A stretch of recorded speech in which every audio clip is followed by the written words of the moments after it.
Last time I had stolen a spark of divine fire from the thunder god's hammer, but now Perkūnas himself was hunting me down, his voice shaking the earth beneath my feet. But I had the fire. I had escaped the mountain. But I was about to learn that stealing from a god is easy. Living with the consequences is the hard part. "Return what you have stolen, fox," boomed the voice of Perkūnas, shaking the very ground beneath my paws. I ducked as another lightning bolt sizzled through the air above me. "Please," I cried out, "the forest needs this fire." "The animals are suffering." But the storm only intensified. I was still far from home, exhausted and alone in a barren plain with nowhere to hide. The fire on my tail was growing brighter, like a beacon announcing my location to the angry deity. Just as despair began to set in, I heard a new sound, the soft swish of wings. Looking up wearily, I expected to see the thunder god's eagle returning to finish the chase. Instead, to my amazement, I saw a flock of birds circling above me. Chickadees, sparrows, jays, and others, all flying together in the darkness. The chickadee I had met at the beginning of my journey fluttered down to land on a nearby branch. "We've been watching for you," the tiny bird chirped. "Word has spread through the forest that Raitis the fox has gone to bring back fire." "How did you find me?" I asked in wonder. "We followed the glow of your tail," replied the chickadee. "It shines like a star in the darkness."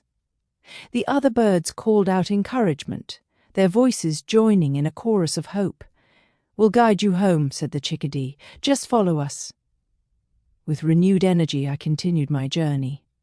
The birds flew ahead, showing me the easiest path through the snow, warning me of hidden dangers, and singing songs to keep my spirits up.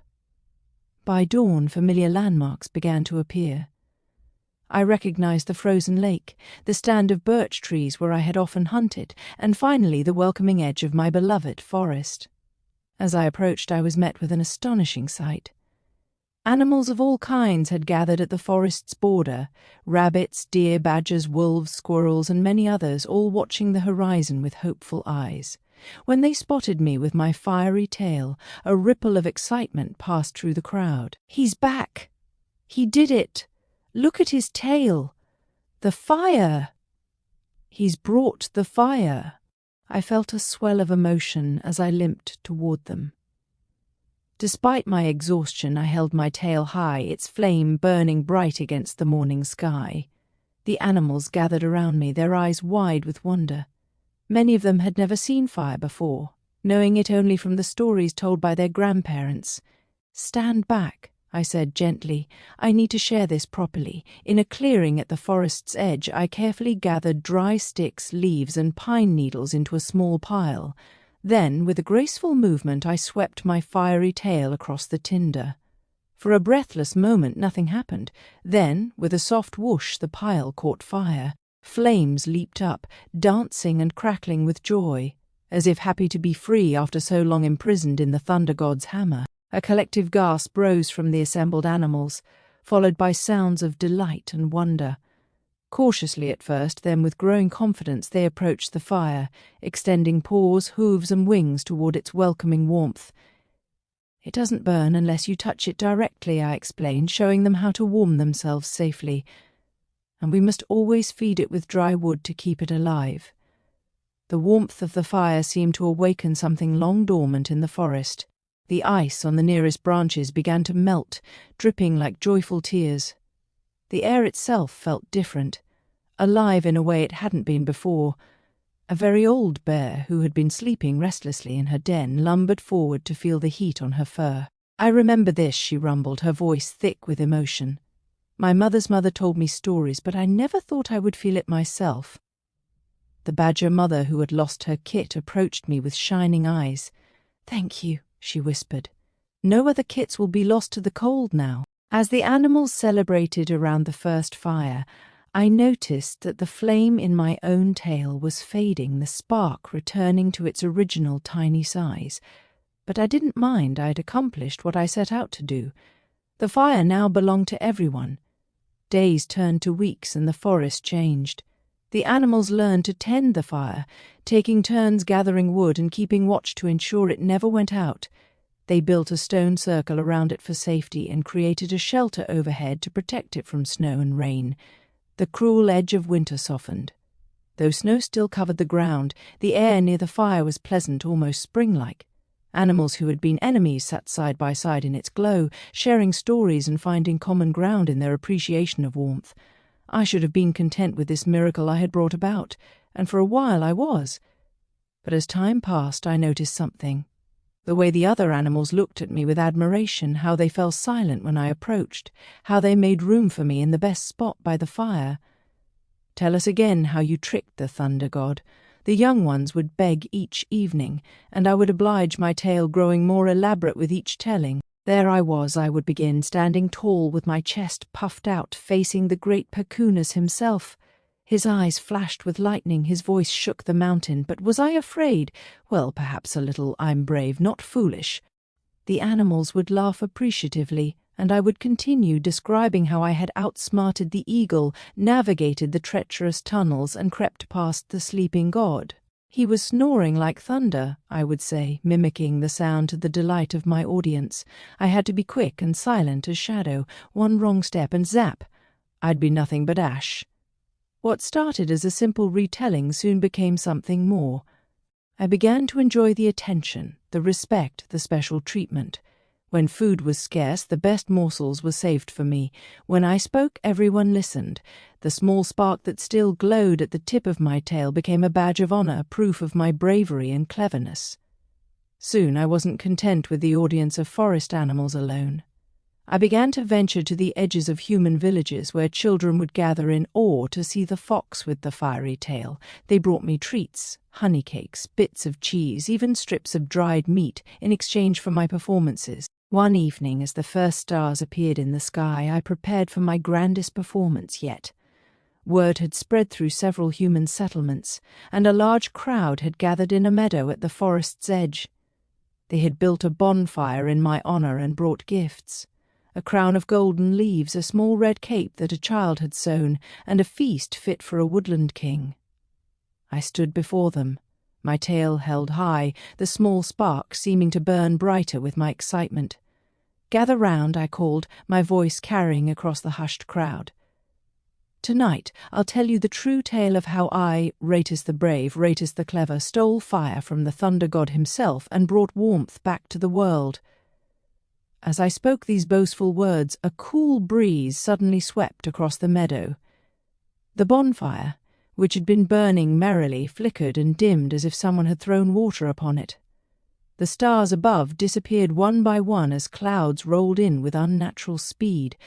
A child pointed to the sky. "Look, what's that?" All eyes turned upward.